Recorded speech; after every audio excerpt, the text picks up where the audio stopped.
Hi everyone, and welcome back to the channel. I hope that you guys are doing well and that you're having a wonderful afternoon.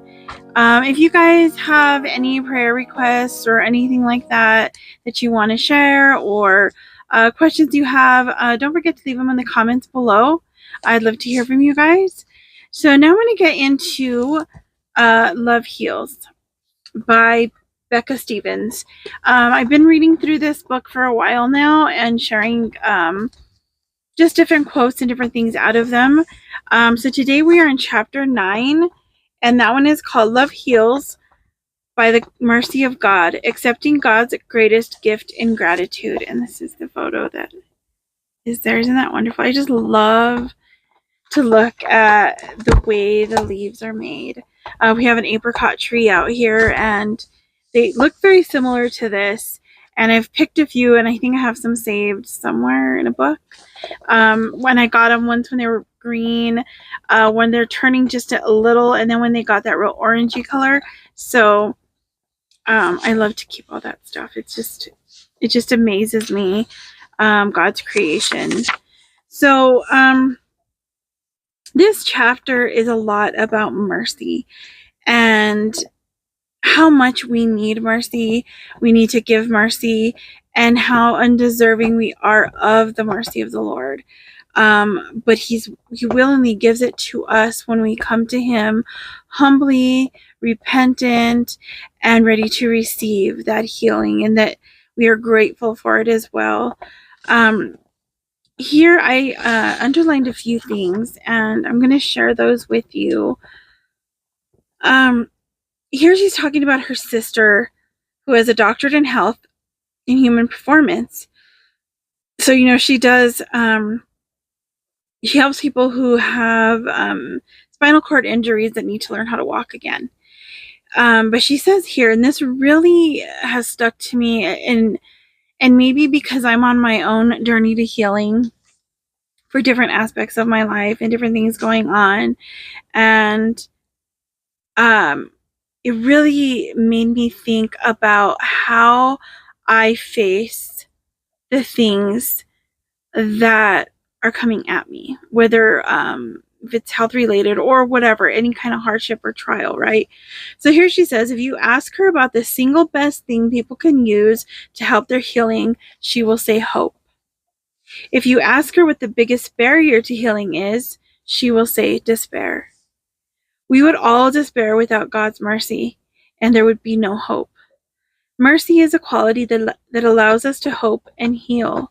Beyond all other spiritual gifts, beyond justice and past our sweat and tears, mercy is a gift that carries us from the wilderness to gentle pastures. No one is too good or too bad to receive mercy.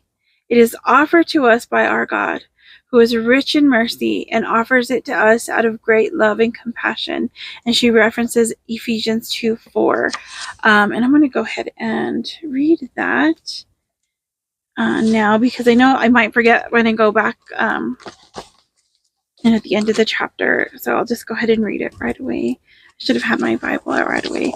But I'm glad I had it here by me, because we just had our Bible reading over the phone this morning, so I have this one out and available to use, which is pretty much the one I have out all the time, which is the CJB translation. So this is Ephesians 2:4. Okay. It says, but God is so rich in mercy and loves us with such intense love that even when we were dead because of our acts of disobedience, he brought us to life along with the Messiah. It is by grace that you have been delivered. Isn't that just a wonderful message, just to know how much he loved us, that he would send his son, our Messiah, our Savior, to die for our sins, and then we are granted grace and mercy if we come to him humbly and ask for it, and we just receive it as a gift. And it's not because of anything that we have done, because we cannot earn grace, we cannot earn his mercy, we cannot earn that salvation. It is a gift that we must come before him to receive. And here she says, Jesus reminds us that God makes the sun rise on the evil and the good and sends rain down on the righteous and the unrighteous. And there she references Matthew 5:45. And, we're all we've all fallen short of his glory. We've all fallen to sin. We all do things that we are not proud of, things that have gone against his will, and yet he still shows us mercy every single day and grace. So let's see, 5:45.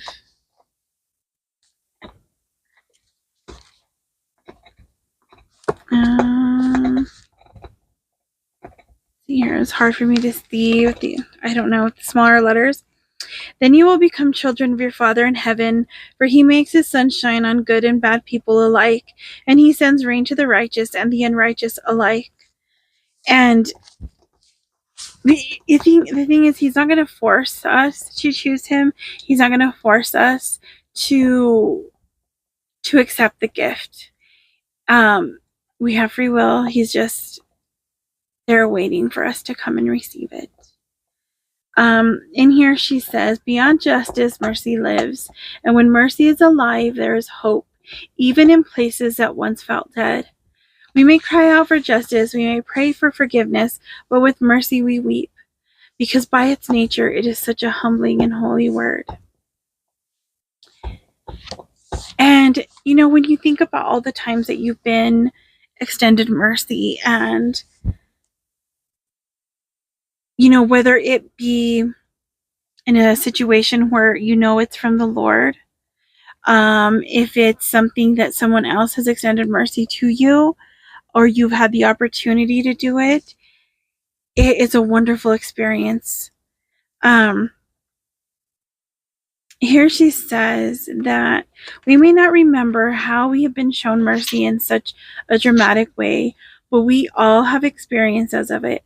Experiences where we didn't get what we deserved, but were offered mercy in what feels like grace wrapped in forgiveness, tied up with a bit of luck. Mercy feels like when you're almost broken and a friend picks up the pieces. Mercy is as precious as when you think you can't pay your bills at the end of the month and you find money in your pocket. And mercy is as tender as when you are grieving and find an old note and feel the presence of the one you long for. Those are such great examples of that, because there are times that you are just feeling at your worst and you're feeling that you can't face the next thing, the next moment. And it seems like at that time something happens. Someone happens to call you, send you a text message, or if you're out, doing your grocery shopping, but you're just not feeling it. You're not feeling great. You're feeling like you're lost and hopeless, and you see someone, or even if it's a stranger, they smile, they say something that just reminds you that you're loved and you are a child of the Most High God, Most High King.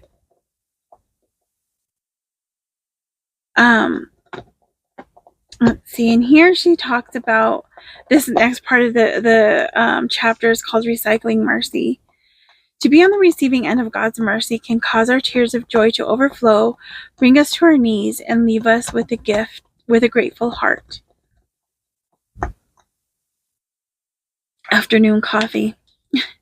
And here she talks about the story of the lepers in Luke 17.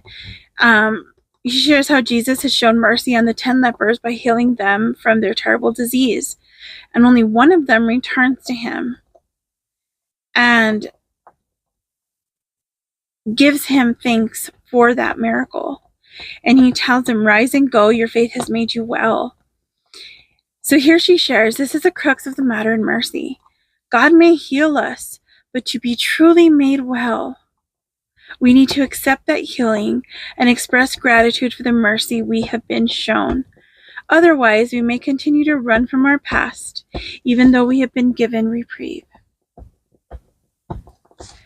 And that's so true for a lot of my experiences. I tend to, like I've shared before, surrender something to him and pick it right back up. And in my health journey, I see where, for instance, like with having hypothyroid, I've had that I was diagnosed about 10 years ago or so. And at the beginning, my numbers were real off. And for quite some time now, I've been in normal. Now, in the high end of normal, but in that normal range, right? But see, even though I prayed for the healing, I prayed for all of this stuff, I'm within normal, but without realizing what He has done for me, being grateful to Him for it, and showing that gratitude by taking the steps to continue in that healing, to truly be made well, to keep that number in normal, and hopefully even to the lower end of normal, so that I'm not in the danger of going into hypothyroidism again. And I think about that, and because I don't know that I would say I was never grateful, but my gratitude ended at thanking Him and not actually living out the gratitude by making better choices, or even taking care of myself in what I've talked about before with the stress related stuff, with worrying, with people pleasing, with all of the things that cause stress, right? And one of the biggest disruptors of our health is stress. And so something I'm learning this year to take a hold of. In here later on, in this part of the chapter, she shares, in mercy, we know that we don't deserve the healing we experience. No one is too good or not good enough to experience the mercy of God. When we let our egos or fear keep us from praying and receiving mercy, we're missing out on one of God's greatest gifts available to us. We can find mercy wherever we are, even if we feel like a leper outside the gates. And for the longest time, I would not cry out to the Lord for mercy, for healing. I just assumed that this was something that I just had to deal with on my own, that He had bigger issues to deal with, people who had harder lives, people who needed Him more, not bringing to remembrance that He is omnipresent, He's omnipotent, He can be everywhere all the time, and He can show me that mercy, that healing, and walk with me as He's doing with others. And I needed to learn that I'm not taking away from someone else when I lift my requests to the Lord, and rely on Him for that help, for that rest, for that mercy, and that healing, for the grace and love that only He can give. She talked about a person that who had experienced some really hardship in her life, and how she came out on the other end, getting married to her soulmate, and being able to, get her children back and spend her life with them. And that was God's mercy. She came to Him in a time of great need and was shown mercy by a group of people to help her along the way, and also receive the mercy and healing from the Lord. So in turn, we can feel gratitude and offer mercy to those around us. The lesson is pretty simple. Err on the side of mercy in your attitude toward yourself and others. It is because of mercy that we still hope for tomorrow. So we encounter people every day that are going through hardship, who are grumpy, having a bad day, who even choose to make us a target for their bad day. Especially for people who interact with people all day, like in like maybe a customer service type of position, or people on social media, like YouTubers. You put your whatever content out there, whatever part of you that you share with others, and there's always someone that will come with some negative remark or something that tries to pull you right back down. But even they deserve mercy. They deserve understanding. In so much as we should pray for them and not attack them like they've attacked us. They need to know what they did was wrong, but there's a right way to do it through showing mercy. Because a lot of times I just ignore them because I don't want to have a conflict. I don't want to have issues. If I feel like it does need a response, I respond with as much kindness as I can to explain the situation. But like I've said before, I do struggle with the idea of conflict. So a lot of times I will shut down and not say anything, which doesn't always work either. But I think that we can share that truth with someone of what is going on, how they're making us feel, or whatever, but also showing mercy to them and not being on attack mode and trying to force them to experience that level of hurt or whatever they made us experience, but instead explaining to them what they did in a way that shows them that we are following the word of the Lord, that we are coming to them in love with truth and mercy. And she says here, mercy in hindsight is clearer, because sometimes we don't see it when we're going through the hard time. We don't see how much mercy and grace that we've been given by the Lord and by others while we're experiencing that hard time. But when we look back on our lives and we see that we have been given mercy so many times, then we're able to see, well, if I've been in this position of doing whatever I feel someone else is doing to me, because many times we have been there, we've done similar things, and we received mercy from the Lord. We have at times received mercy from others. So we should think of being that way as well. One thing I really loved that she said here is she's talking about, in the most painful time, she says, I can remember all the gifts that came by way in the form of a friend, a book, a tree, an answered prayer, room to breathe, or family. I am so grateful that I didn't miss these or stay down in all the times I fell down. This is the part I highlighted here. Love comes in and dusts us off. Despite all my mess ups and all the mess ups of people in our community and all of your mess ups, there is always mercy and there is always hope. And we know the one who gives it. So go to him today. You are feeling down and out and depressed and anxious and just overwhelmed. You're feeling lost. You're feeling hopeless.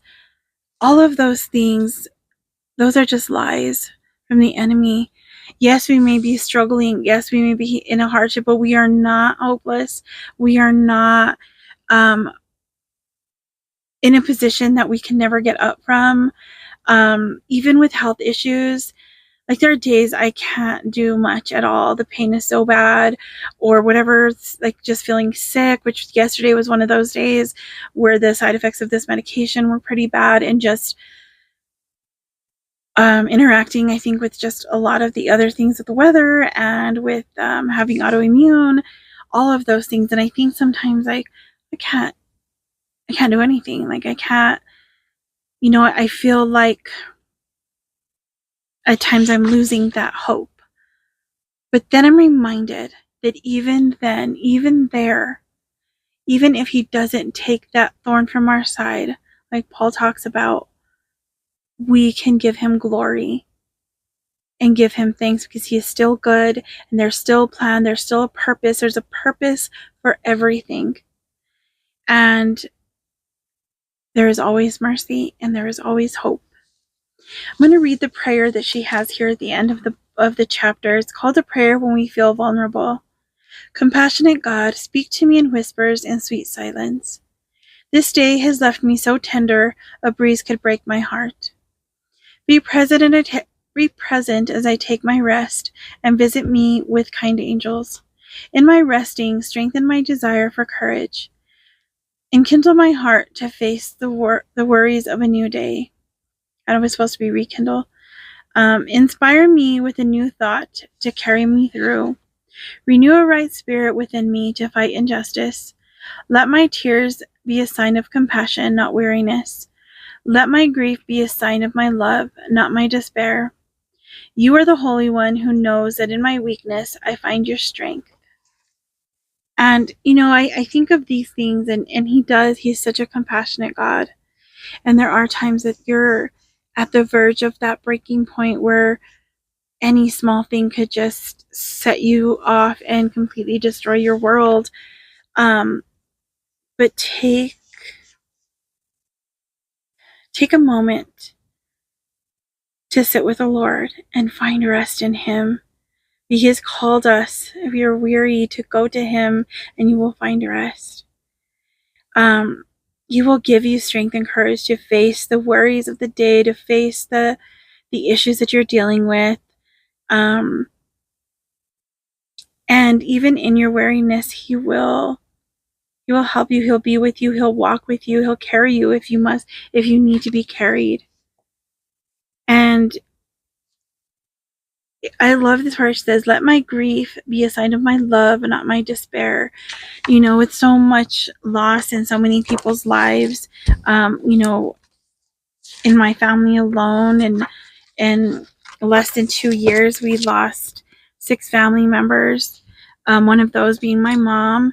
And, I think of how there's times where we allow that grief to become so heavy on us that it weighs us down and keeps us from loving ourselves enough to take care of ourselves. It keeps us from loving others. It keeps us from making the most of every moment we have left with the ones that we do have here on earth. We get lost in the grief. And I know that happened to me for a while. And it was just through prayer from my sisters and brothers in the Lord, from encouragement from them, from, my husband being there by my side, having my family, and just knowing that I have hope to see her again one day, to see all of them again one day. And that's what keeps me going. So now when I grieve my mom, my grandma, my uncles, my cousin, my aunts that have gone before, I can view it as my love for them. That's why I grieve them. It's out of love. And then in that, when you can think of that love, you can switch that to instead of thinking of the worst thing that happened, all the wonderful memories you had with them, all the time you had to get to know them and them to get to know you, and the things that you shared and all the simple moments that you had with them. So, today, if you're grieving someone or grieving the loss of your health, or grieving the loss of jobs or things like that, rest in the Lord, because He's got you. And sometimes we just have to stop. We have to be still and sit in His presence and let Him fight for us for a moment. And then when we're ready and He's strengthened us enough, we can get back up again and face the things that are going on in this life. And being still doesn't mean not doing anything. We still do need to actively be in our word, actively be in prayer, actively do the things that we're called to do. But there are things that only He can fight for us, and we need to let those things go. We need to let Him do it, and we need to be grateful that He is able and willing to do this stuff for us. And it just amazes me what His love can do for us if we allow it. We just have to accept the gift of His love and His mercy and His grace. and ultimately his salvation, because that is one of the best gifts that we could ever receive. So I hope that you guys have a wonderful day, and I hope that you enjoyed or were blessed by this chapter. And our next chapter, hopefully I will get to that one in the next week or so. And that one is called Love Heals During the Act of Forgiving, Transforming Brokenness So We Can Live Free. I know a lot of people, we struggle with forgiveness sometimes because we're human and it's hard. So I'm hoping that through walking through this book and just walking with the Lord and seeking him on all of these things and going to him first, ultimately him first, we can heal and be strengthened in him. So I hope that you guys have a wonderful day and that you are blessed and that you are healthy. And if you guys have any prayer requests, like I said in the beginning of the video, please leave them in the comments below. I would be honored to pray for you guys. And if you guys have any questions or any suggestions for videos or anything like that, leave them in the comments below as well. And I'll see you guys in the next one. God bless you. Bye.